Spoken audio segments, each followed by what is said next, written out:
So that's the St. Charles County Jail, huh, Ken? Right. You can't even see out of those little windows. Can't even get close to them. Those little windows, those are jail cells? Yeah. Jeez, what was that like? It's a nightmare with red training wheels. My name is Kenneth Unger. I'm from Bridgeton, Missouri. I live now in O'Fallon. Why don't you give us a little history about yourself and how you came to become injured? I was in the Navy during 2 tours at Beirut and the war that occurred in the Grenadian Islands. I was on board one of the ships that landed the Marines. I was ordered on top of our flight deck to assist with moving a river patrol boat, Davit. What ship were you on? USS Fort Snelling, LSD-30. The hook of the crane was resting on the boat davit, but we thought it was locked in place. But when we pushed the boat davit, the hook came swinging down, hit me in the head, knocked me out against the grating. By 1989, I had a back problem so severe that I had to have surgery done on it, and it just continued to degenerate. As the condition increased, they increased the amount of opiate therapy that they were giving me to the point where I was taking 60 milligrams of morphine, plus I was also taking 550 milligram tablets of hydrocodone. Must have been hard to function. It was impossible to function, and being a father of a little boy, I needed to have my wits about me. Not only did I need to have my wits about me, but I needed my patience, both of which are taken from you when you're on opiates for a long time. Plus, I was sick every morning of the year, throwing up, cramps that had a Richter scale rating. It was a living hell. My poor son would come in the house never having any clue on what mood I might be in. Am I going to start yelling at him for no apparent reason or what? He watched me have 3 heart attacks, and the last one, I just couldn't live with it anymore. I just couldn't live with the endless pain, the never-ending side effects, and the weakness. I had to do something.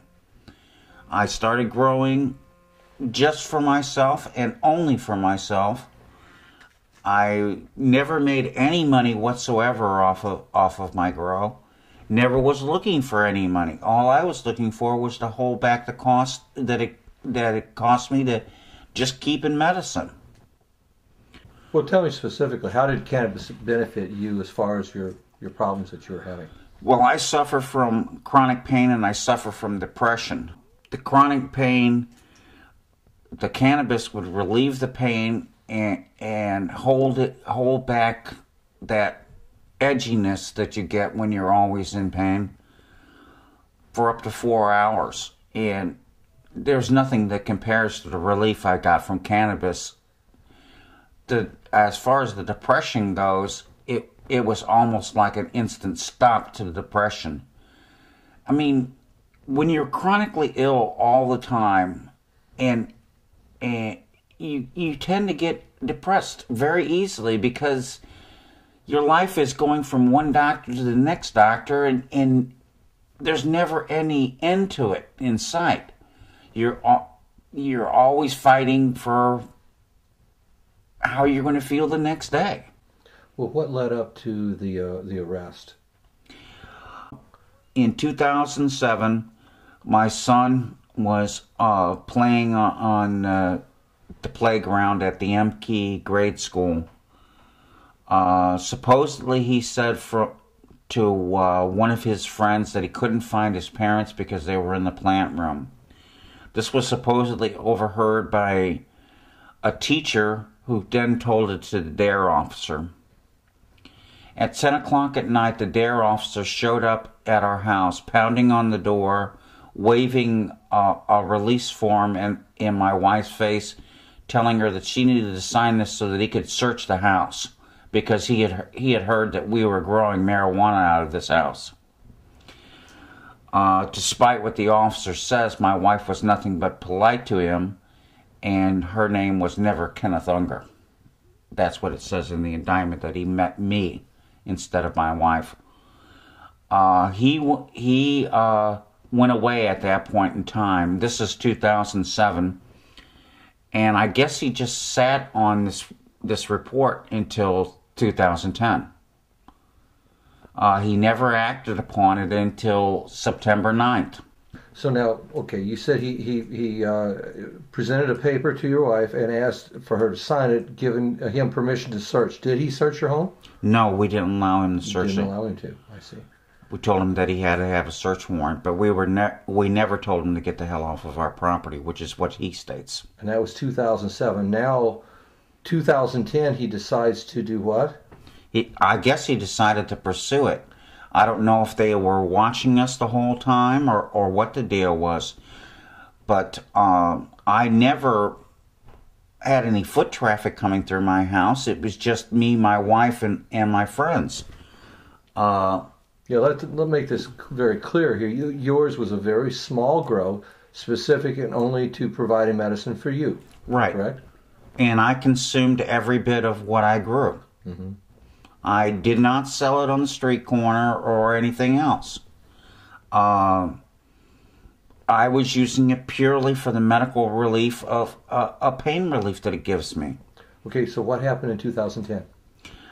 September 9th, 2010, the St. Charles County Drug Task Force showed up at my house.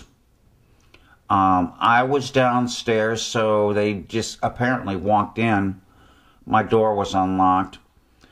I came up the stairs. My dog was howling a little bit because somebody had just walked into our house. I got to almost the top of the stairs when I realized the police were there, and I was telling them, begging them, hey, I'm a handicapped man. I have a bad back. I have a massive hernia on the front of my stomach. I live in pain. Please do not throw me to the ground.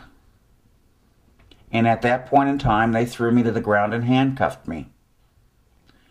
Put me in a chair. I cited my right to remain silent, and apparently that seemed to aggravate Detective Hill. He kept asking questions and citing that I was rude and impolite for not speaking up to the other officers as they came marching in. What is this officer's name? Detective Hill. So, he kept on asking me questions, so I cited him my Geneva Convention rights. I mean, I consider myself a prisoner of war, prisoner from the drug war. So I gave him my name, rank, and serial number. And he got real angry and then had an officer drag me out of my home.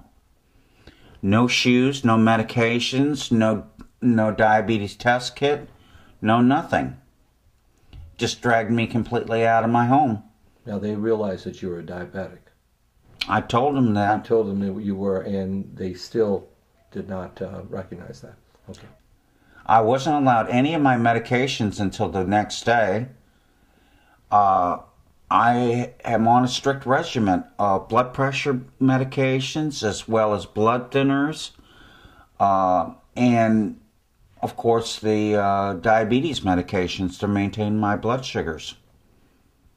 None of that was allowed to me. When I got to county,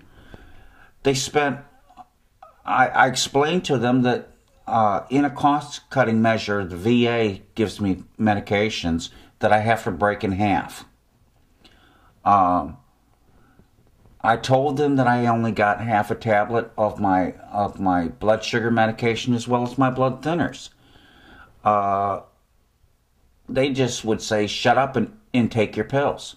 So I spent the first full week of my detention in the county hypoglycemic, sweating, heart rate racing. I mean, I've already got heart damage. How long did you end up spending in the in jail? 14 days. That was the first time that my wife could come up with enough money to get me out of jail. You see my house and everything, but we've got bills to match everything you see.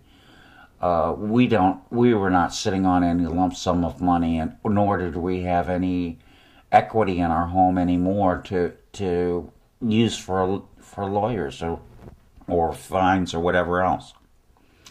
So we're just out here stuck midair.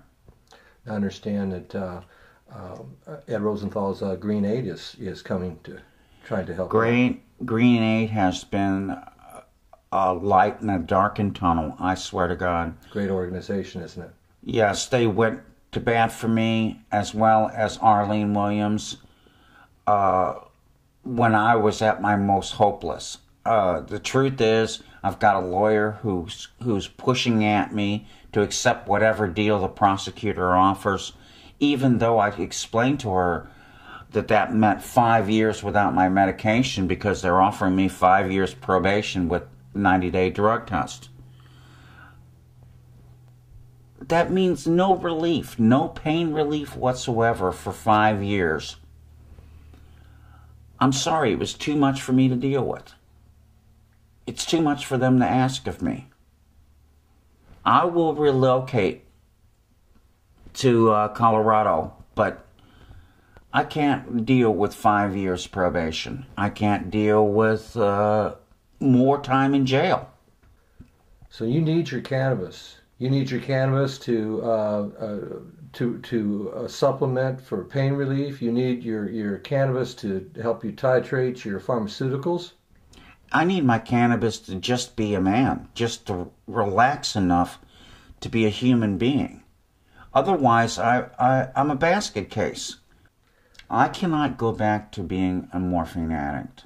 I did that for 16 years. It was a living nightmare, and I cannot go back to that.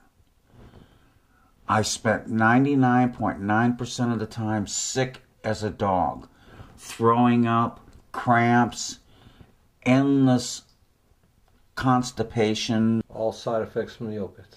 All side effects from the opiates. I've got major bypasses for some of my arteries because of the thickening of my blood due to the opiates. I cannot survive another 16 years of morphine addiction. I cannot survive another 2 years of morphine addiction. And despite what anybody thinks, I mean, it's a living death. Thank you, Ken. Appreciate it. No problem. That's it, buddy. That's more than enough right there, man. I was proud to be in the military. I was proud to serve my nation. I was proud to wear my country's uniform.